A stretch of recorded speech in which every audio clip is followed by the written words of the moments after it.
नमस्कार दोस्तों, स्वागत है आप सभी का हमारे तंदूरी एक्सप्रेस के कार्यक्रम स्पॉटलाइट में। दोस्तों, आज बात करना चाहते हैं कि क्या एक बार फिर से मुसलमानों को उनके नेताओं के द्वारा क्या कुछ चंद सिक्कों के लिए बेच दिया गया है। इस बार बात करना चाहते हैं फ़िलिस्तीनियों की, उनकी जद्दोजहद की, और कैसे कुछ टकों के लिए, कुछ पैसों के लिए उनकी लाशों का सौदा किया गया और किया जा रहा है। पिछले काफ़ी दिनों से एक बात मन में आ रही थी कि हमास ने इज़राइल पर जो 7 अक्टूबर को हमला किया, उसके पीछे वजह क्या थी? क्या हमास इज़राइल की ज़मीन कैप्चर करना चाहते थे? जो कि सामने स्पष्ट बात थी कि ऐसा नहीं है। क्या वो इस्लाम का एक बारबैरिक रूप दुनिया को दिखाना चाहते थे 1000-1500 लोगों को मार के? और क्या उनकी कोई ये प्लानिंग नहीं थी, ये सोच नहीं थी कि अगर हम हमला करेंगे तो उसके बाद इज़राइल का रिएक्शन क्या होगा, और उन्होंने उसकी क्या तैयारी की थी? दोस्तों, इस 45 दिन चलते हुए युद्ध में अभी उसका सीज़ फायर चल रहा है और आगे शायद ये अभी लड़ाई बहुत लंबी खिंचेगी। 15,000 लोगों को, फ़िलिस्तीनी बच्चों को, औरतों को, आम लोगों को मरवाने के बाद अब हमास, जो कि अब बंधकों को, इजरायली बंधकों को और दूसरे देशों के जो बंधक हैं उनके पास, उनको छोड़ रहा है। तो मेरे दिमाग में ये आ रहा था कि आखिर ऐसा क्यों हो रहा है।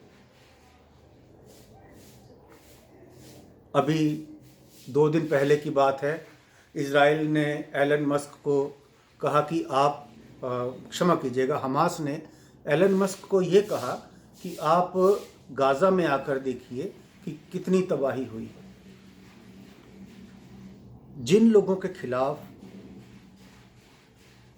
ये इस्लामिक जिहादी संगठन लड़ रहे हैं,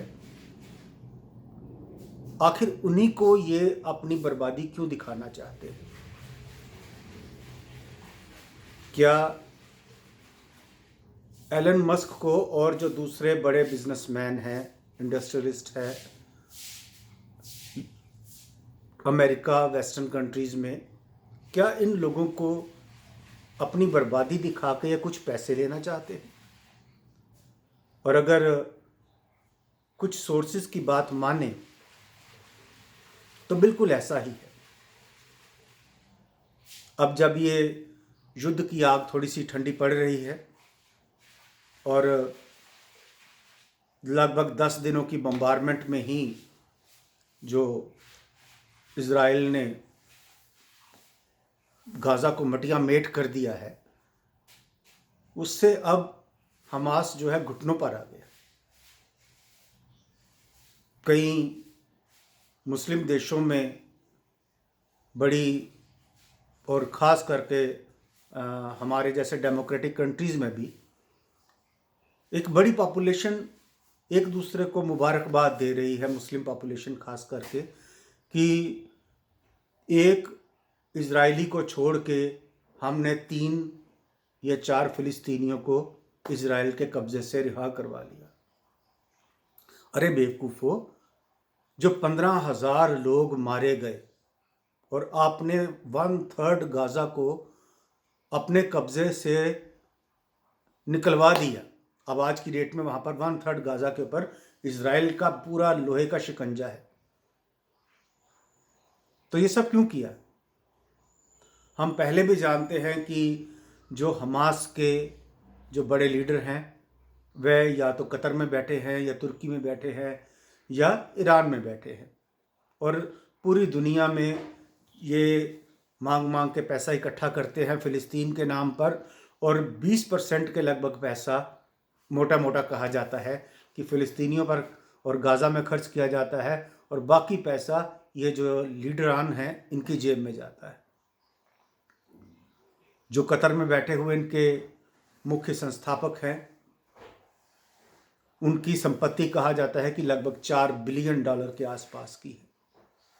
ये $4 बिलियन कहाँ से आया?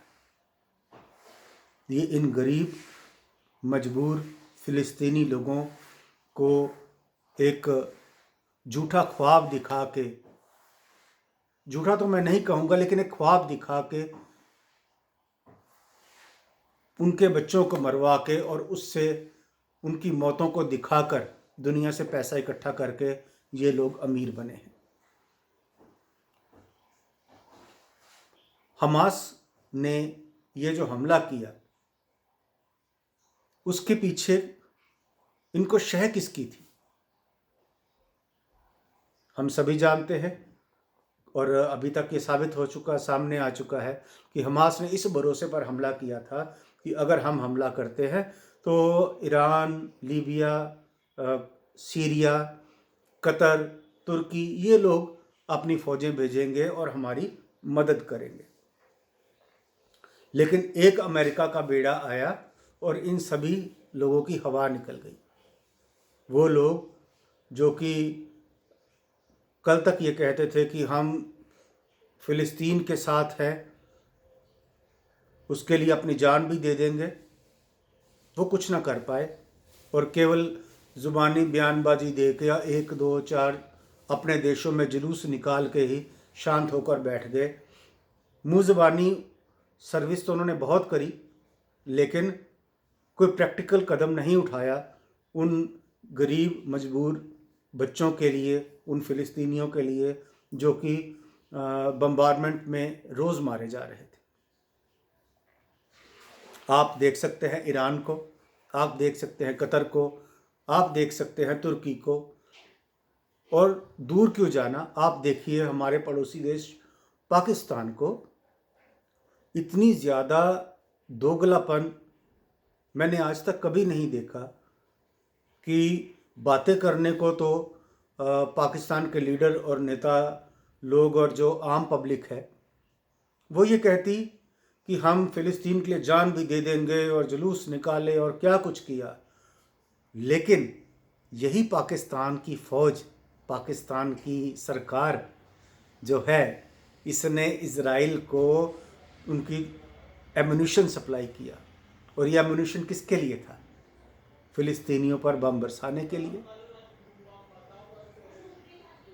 इससे ज़्यादा दोगलापन और क्या हो सकता है? पूरी दुनिया में केवल मुँह ज़ुबानी समर्थन तो दिया गया, लेकिन किसी भी देश ने प्रैक्टिकली हमास की मदद नहीं की। जो लोग जिहाद की इतनी बातें करते हैं, वो उन लोगों ने, किसी भी इस्लामिक देश ने खास करके अपने कोई 1000, 2000, 10,000 लोगों को हमास की मदद के लिए नहीं भेजा। क्यों? क्या मौत से डरते थे? तो अगर आप मौत से डरते हैं तो फिर आप जिहाद की बातें मत कीजिए। कम से कम गरीब लोगों को, महिलाओं को, बच्चों को मरने के लिए ऐसी आग में मत धकेलिए। इस हमास के हमले ने, जिसके अंदर इन्होंने बर्बरतापूर्वक और पूरी बेशर्मी के साथ इज़राइल में महिलाओं की, बच्चों की, बुज़ुर्गों की हत्याएं की, इनडिस्क्रिमिनेट तरीके से लोगों को मारा, और इसकी वजह से आप यकीन मानिए कि फ़िलिस्तीन का कॉज़ ख़त्म हो चुका है।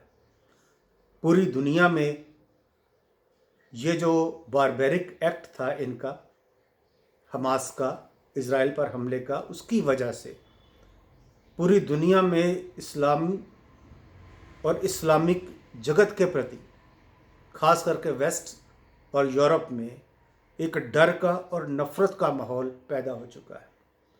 अभी नीदरलैंड्स में हमने देखा कि वहाँ पे जो नई सरकार बनने जा रही है, या शायद अभी तक बन भी गई है,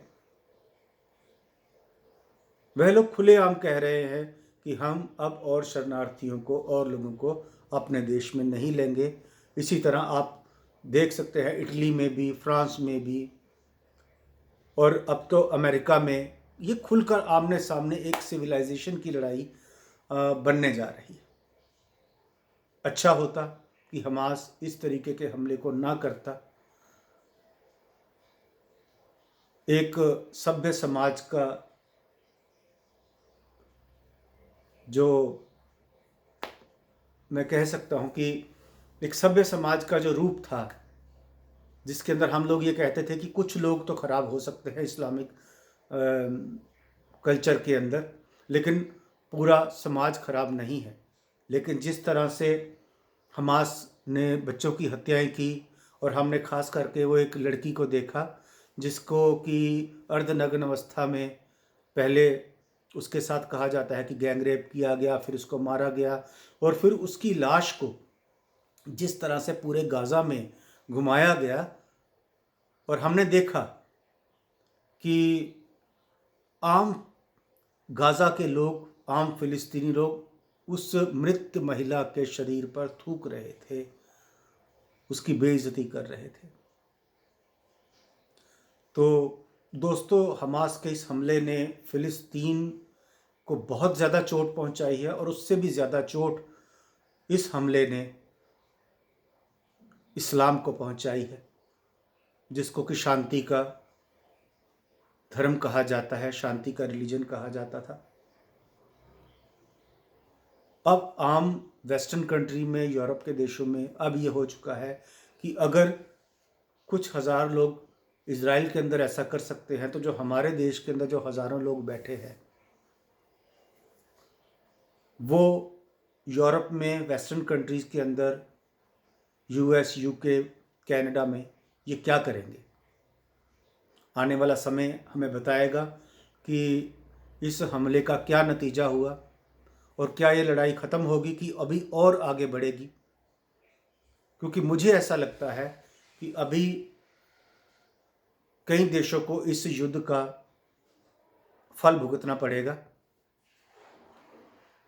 याद रखिए, अमेरिका पर जो 9/11 का हमला हुआ था, उसका फल आने वाले कम से कम अभी तक तो मान के चलिए कि 20 सालों तक, पिछले 20 सालों में लाखों मुसलमानों ने अपनी जान गंवाकर उसका बदला चुकाया है। अमेरिका ने डायरेक्टली या इनडायरेक्टली मुस्लिम देशों के ऊपर हमला किया। इराक हो गया, सीरिया है, और अब ये जो हमास की हरकत हुई है, उसकी वजह से आने वाले समय में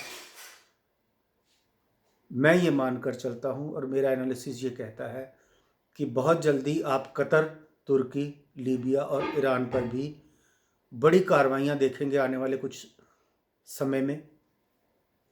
और प्रार्थना करता हूँ भगवान से कि दुनिया को इस अजाब से बचाए। जय हिंद, जय भारत। आप सभी खुश रहें।